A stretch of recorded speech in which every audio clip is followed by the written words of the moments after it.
JDU में टूट की अटकलों के बीच दिल्ली में आज सुबह 11:30 बजे जेडीयू राष्ट्रीय कार्यकारिणी की बैठक, दोपहर 3 बजे राष्ट्रीय परिषद की होगी मीटिंग। बैठक में बिहार के मुख्यमंत्री नीतीश कुमार समेत पार्टी के वरिष्ठ नेता होंगे शामिल। जेडीयू कार्यालय के बाहर नीतीश कुमार के लगे पोस्टर, लिखा प्रदेश ने पहचाना अब देश भी पहचानेगा। पोस्टर में कहीं भी जेडीयू के राष्ट्रीय अध्यक्ष ललन सिंह की तस्वीर नहीं। केसी त्यागी ने कहा, जो भी अफवाह और चर्चा थी वो सिरे से खारिज, ललन सिंह अध्यक्ष है। जेडीयू की बैठक में नीतीश कुमार ने कहा, आने वाला राजनीतिक प्रस्ताव ऐसा होना चाहिए जिसमें 2024 लोकसभा चुनाव का हमारा एजेंडा दिखाई दे। ललन सिंह के भविष्य पर सस्पेंस बरकरार, आज हो सकता है फैसला। ललन सिंह ने नीतीश को बताया जेडीयू का सुप्रीम लीडर, कहा पार्टी एक है, एक ही रहेगी। तेजस्वी यादव ने नीतीश के एनडीए में जाने की खबरों को किया खारिज, कहा कंफ्यूजन क्रिएट करना चाहती है बीजेपी। नीतीश की एनडीए में वापसी की 200% संभावना नहीं, गिरिराज सिंह बोले नीतीश के लिए सारे दरवाजे बंद। जेडीयू की कार्यकारिणी की बैठक से पहले नीतीश से मिले ललन सिंह, घर जाकर की मुलाकात। दिल्ली में इंडी गठबंधन के 7 सीटों के बंटवारे पर आज कांग्रेस की सीट शेयरिंग कमेटी की बैठक, महाराष्ट्र पंजाब के कांग्रेस नेताओं के साथ मीटिंग। मुकुल वासनिक के नेतृत्व में कांग्रेस की गठबंधन समिति करेगी आंतरिक चर्चा। मुकुल वासनिक बोले बैठक में सभी नेताओं की ली जाएगी राय। तारिक अनवर बोले हर पार्टी चाहती है उसका विस्तार हो, स्टेट टू स्टेट वेरी करता है, बोले बैठकर बात करेंगे। महाराष्ट्र में कांग्रेस ने दिखाए तीखे तेवर, संजय निरुपम बोले सीटों को लेकर शिवसेना डराए नहीं। बिहार में सीट शेयरिंग पर बोले तेजस्वी यादव, बिहार में गठबंधन में सीट बंटवारे में नहीं होगी दिक्कत। इंडिया अलायंस के सामने प्रकाश अंबेडकर ने रखी शर्त, कहा 12 सीटें मिली तो एमवीए इंडी के साथ। ममता बनर्जी की 2 टूक, बंगाल में टीएमसी के नेतृत्व में लड़ेगा इंडिया अलायंस, टीएमसी के अलावा कोई पार्टी बीजेपी को नहीं हरा सकती। सीएम योगी का अयोध्या दौरा आज, पीएम के दौरे की तैयारियों की करेंगे समीक्षा। राम जन्मभूमि ट्रस्ट की 2 दिवसीय अहम बैठक का दूसरा दिन आज, बैठक में तय हो सकता है रामलला की कौन सी मूर्ति गर्भगृह में लगेगी। चंपत राय ने बताया, हम परिस्थितियों के मुताबिक काम करेंगे, शांति से काम खत्म करना हमारा मकसद। ससुराल के जल से होगा रामलला का जलाभिषेक, आज अयोध्या पहुंचेगा नेपाल का रथ, कई नदियों का जल किया गया है जमा। आज मुंबई के घाटकोपर और चेंबूर में निकाली जाएगी अक्षत कलश यात्रा, महिलाओं समेत बड़ी संख्या में लोग होंगे शामिल। पीएम मोदी के अयोध्या दौरे को लेकर तैयारी, शहर को फूलों से सजाया जा रहा। अयोध्या धाम रेलवे स्टेशन रंग बिरंगी रोशनी से सजाया गया, 30 दिसंबर को पीएम करेंगे इनॉग्रेशन। अयोध्या में भगवान राम की प्राण प्रतिष्ठा से पहले महिलाओं ने की अवसान मैया की पूजा। प्राण प्रतिष्ठा महोत्सव बिना किसी बाधा के संपन्न हो, इसलिए की गई पूजा। राम मंदिर की प्राण प्रतिष्ठा में 5 लोग मौजूद रहेंगे। गर्भगृह में पीएम मोदी, सीएम योगी, गवर्नर आनंदीबेन, संघ प्रमुख और मुख्य आचार्य रह सकते हैं। प्राण प्रतिष्ठा के वक्त बंद रहेगा पर्दा। सबसे पहले रामलला अपना चेहरा देखेंगे। दल पूजा के लिए आचार्यों की 3 टीमें बनी। महर्षि वाल्मीकि के नाम पर रखा गया अयोध्या एयरपोर्ट का नाम। महर्षि वाल्मीकि अंतर्राष्ट्रीय हवाई अड्डा अयोध्या धाम से जाना जाएगा। पीएम दौरे से पहले सीएम योगी ने की बैठक, अयोध्या प्रशासन के साथ की समीक्षा बैठक। राम मंदिर को लेकर सियासत जारी, संजय राउत बोले सब कुछ शिवसेना ने किया, बीजेपी केवल कर रही है प्रचार। अयोध्या में 84 कोसीय परिक्रमा इलाके में शराब बैन, हटेगी दुकानें, यूपी के आबकारी मंत्री नितिन अग्रवाल का बयान। अयोध्या में डिप्टी सीएम केशव प्रसाद मौर्य ने चलाया सफाई अभियान, नालियों से निकाला कचरा, लगाई झाड़ू। झारखंड के सीएम हेमंत सोरेन ने जताई इच्छा, कहा निमंत्रण मिला तो राम मंदिर प्राण प्रतिष्ठा में लूंगा हिस्सा। रामलला की आरती में शामिल होने के लिए ऑनलाइन बुकिंग शुरू, दिन में 3 बार होगी आरती। राम मंदिर में लगेगा 600 किलो का घंटा, घंटे पर जय श्री राम का नारा लिखा। प्रभु राम के अपमान पर घिरी ठाकरे की सेना, बीजेपी की मांग, माफी मांगे ठाकरे सेना। संजय राउत के भगवान राम को किडनैप करने वाले विवादित बयान पर बढ़ा विवाद। राहुल गांधी की भारत न्याय यात्रा को लेकर जयराम रमेश का बयान, 4 जनवरी को दिल्ली में होगी कांग्रेस की मीटिंग। कांग्रेस की बैठक में प्रदेश कांग्रेस कमेटी और कांग्रेस विधायक दल की होगी बैठक। मीटिंग में भारत न्याय यात्रा की रूट को दिया जाएगा अंतिम रूप। राहुल गांधी की न्याय यात्रा पर स्मृति ईरानी का तंज, जो अन्याय के लिए जाने जाते हैं वो न्याय का ढूंढ कर रहे।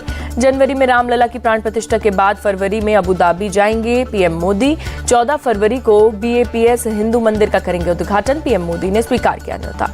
कतर के कोर्ट ने इंडियन नेवी के 8 रिटायर अफसरों की मौत की सजा को उम्र कैद में तब्दील किया। जासूसी से इल्जाम में मौत की सजा सुनाई गई थी। असम दौरे पर मोहन भागवत आज माजुली समेत कई इलाकों का करेंगे दौरा, एक सभा को करेंगे संबोधित। असम में पूर्वोत्तर संत मणिकंचन सम्मेलन में बोले आरएसएस चीफ मोहन भागवत, कहा दुनिया को शांति और सह अस्तित्व का संदेश देने के लिए देश को मजबूती से खड़ा होना होगा। सम्मेलन में संघ प्रमुख बोले, हम सभी के पूर्वज एक हैं, हमें अपनी विविधता का पालन करते हुए अपनी एकता को आगे बढ़ाना होगा। मोहन भागवत ने सम्मेलन में देश को आत्मनिर्भर बनाने पर दिया जोर, कहा सेवा, शिक्षा, स्वास्थ्य सेवा और रोजगार के क्षेत्र में करनी होगी कड़ी मेहनत। संघ के गढ़ में कांग्रेस ने फूका 2024 का बिगुल, नागपुर में की महारैली। राहुल बोले, देश में दो विचारधारा की लड़ाई।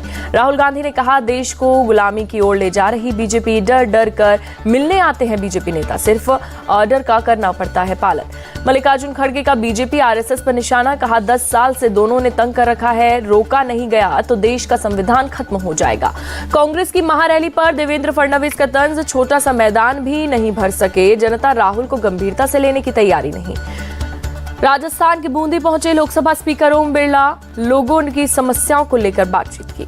दिल्ली में MSME e commerce export handbook launch, केंद्रीय मंत्री पीयूष गोयल ने किया लॉन्च। पेट्रोल और डीजल के दाम में कटौती कर सकती है सरकार, जनता को 10 रुपए तक दे सकती है राहत। पेट्रोल डीजल के दाम घटने पर पीएमओ, वित्त और पेट्रोलियम मंत्रालय ने हुई चर्चा, सरकार और तेल कंपनियां मिलकर खर्च करेंगी वाहन। पाकिस्तान को भारत की 2 टूक, मुंबई हमले में आरोपी हाफिज सईद को सौंपने को कहा। ममता बनर्जी ने बीजेपी पर साधा निशाना, कहा राजनीतिक फायदे के लिए नागरिकता के मुद्दे पर लोगों को भटका रही है बीजेपी।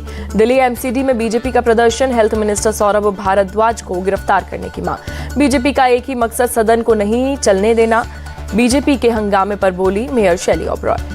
लखनऊ में समाजवादी पार्टी की महिला सभा का बैठक, अखिलेश और डिंपल हुई शामिल, लोकसभा चुनाव को लेकर हुई चर्चा।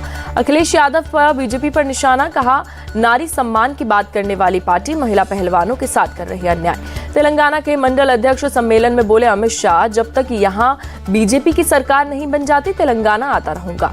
अल्पसंख्यक कल्याण के लिए महाराष्ट्र सरकार का फैसला, रजिस्टर्ड मदरसों को 10 लाख रुपए की मदद देगी शिंदे सरकार। रजा अकेडमी के अध्यक्ष मौलाना सैयद नूरी की 2 टूक, मदरसे वाले सरकार से 1 रुपया भी नहीं मिले, पैसे देकर सरकारी नौकर बना देगी। सैयद नूरी के बयान पर बोले महाराष्ट्र के अल्पसंख्यक मंत्री, किसी भी मौलाना को सरकारी काम पर नहीं लगाया जाएगा। भिवंडी से एसपी विधायक रईस शेख की सरकार से अपील, मदरसों को बिना शर्त पैसा दें, मदरसों को हाईटेक करके दिखाएंगे। राम मंदिर की प्राण प्रतिष्ठा को लेकर सीएम शिंदे ने की बैठक, दोनों डिप्टी सीएम फडणवीस और अजित पवार रहे मौजूद। महाराष्ट्र से बड़े पैमाने पर राम भक्तों के जाने की संभावना। पेपर लीक जांच के लिए भजनलाल सरकार ने एसआईटी गठित की, राजस्थान बीजेपी अध्यक्ष सीपी जोशी का बयान। शरद गुट के एनसीपी नेता जयंत पाटिल बोले, इंडिया अलायंस में सीट शेयरिंग पर अलग अलग बात ना हो, सब मिलकर करें चर्चा।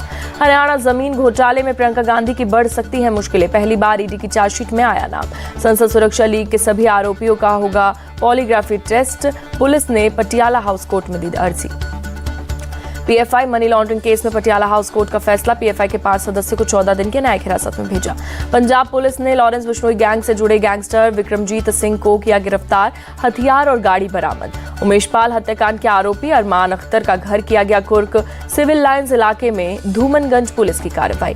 बंगाल में टीचर भर्ती स्कैम में ईडी की रेड, कई जगहों पर एक साथ छापे मारे, सुरक्षा के लिए सीआरपीएफ जवान मौजूद। चंडीगढ़ में एसवाईएल मुद्दे पर पंजाब हरियाणा के मुख्यमंत्रियों की बैठक, केंद्रीय मंत्री गजेंद्र सिंह शेखावत ने की अध्यक्षता। बैठक के बाद बोले हरियाणा के सीएम खट्टर पंजाब के सीएम मान नहीं रहे हैं, वो पानी के बंटवारे और नहर निर्माण के भविष्य को जोड़ रहे हैं। जम्मू में बीएसएफ को मिली एंटी ड्रोन स्पेशल गन, सर्दियों में बॉर्डर की चौकसी में मिलेगी मदद, ड्रोन को मार गिराने में है सक्षम। जम्मू कश्मीर में कानून व्यवस्था के हालात पर बोले केंद्रीय मंत्री वीके सिंह, फिक्र की कोई बात नहीं, सरकार और सेना अपना काम कर रही।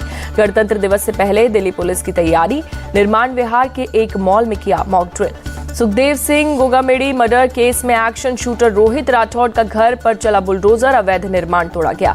एटा में पुलिस और बदमाशों के बीच एनकाउंटर, 50,000 का इनामी अपराधी गिरफ्तार। चेकिंग के दौरान बदमाशों ने की पुलिस पर फायरिंग, पुलिस की जवाबी कार्रवाई में एक बदमाश के पैर में लगी गोली। गुजरात की सूरत पुलिस को मिली बड़ी सफलता, 21 साल से फरार हत्या के आरोपी को किया गिरफ्तार, झारखंड से पकड़ा गया आरोपी।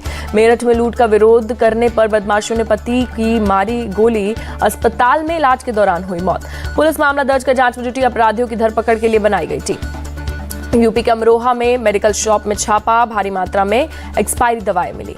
अवैध तरीके से किया गया था दवाओं का भंडारण, सारी दवाओं को किया गया जब्त। ड्रग विभाग मामले में जांच के बाद करेगा कार्रवाई।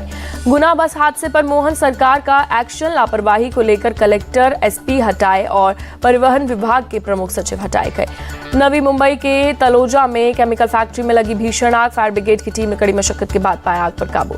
दिल्ली एयरपोर्ट के आसपास छाया घना कोहरा, विजिबिलिटी काफी कम हुई, उड़ान सेवा पर भी असर दिखा। दिल्ली में पड़ रही कड़ाके की ठंड बेघरों और गरीबों का सहारा बना रैन बसेरा। अयोध्या में घने कोहरे ने बढ़ाई लोगों की परेशानी, सड़कों पर विजिबिलिटी काफी कम हुई, गाड़ियों की रफ्तार हुई धीमी। यूपी के मुरादाबाद में घने कोहरे ने रोकी ट्रेनों की रफ्तार, कई ट्रेनें देरी से चल रही हैं, यात्रियों को हो रही है परेशानी। दिल्ली के स्वास्थ्य मंत्री सौरभ भारद्वाज ने एलएनजेपी अस्पताल का दौरा किया, कोरोना से निपटने की तैयारियों का जायजा लिया। केंद्रीय स्वास्थ्य राज्य मंत्री भारती प्रवीण पवार बोली, कोरोना के नए वेरिएंट को लेकर डरने की जरूरत नहीं, सिर्फ सावधानी बरतें। आरबीआई के गवर्नर शक्तिकांत दास का बयान, भारतीय की अर्थव्यवस्था दुनिया की तेजी से बढ़ती अर्थव्यवस्थाओं में से एक है। तुअर और उड़द दाल की बढ़ती कीमत को कंट्रोल करने के लिए सरकार का फैसला, मार्च 2025 तक इंपोर्ट ड्यूटी पर छूट जारी रहेगी। लाइबेरिया में फ्यूल टैंकर में विस्फोट, 40 से अधिक लोगों की मौत, 83 लोग घायल। टर्की में भीषण हादसा, नेशनल हाईवे पर कई वाहन आपस में टकराए, 10 लोगों की मौत, 57 घायल। सेंचुरियन टेस्ट में साउथ अफ्रीका ने भारत को पारी और 32 रन से हराया, 2 मैच की सीरीज में 1-0 की बढ़त बनाई। साउथ अफ्रीका ने पहली पारी में 408 रन बनाए, 163 रन से पिछड़ने के बाद टीम इंडिया दूसरी पारी में 131 रन पर ढे।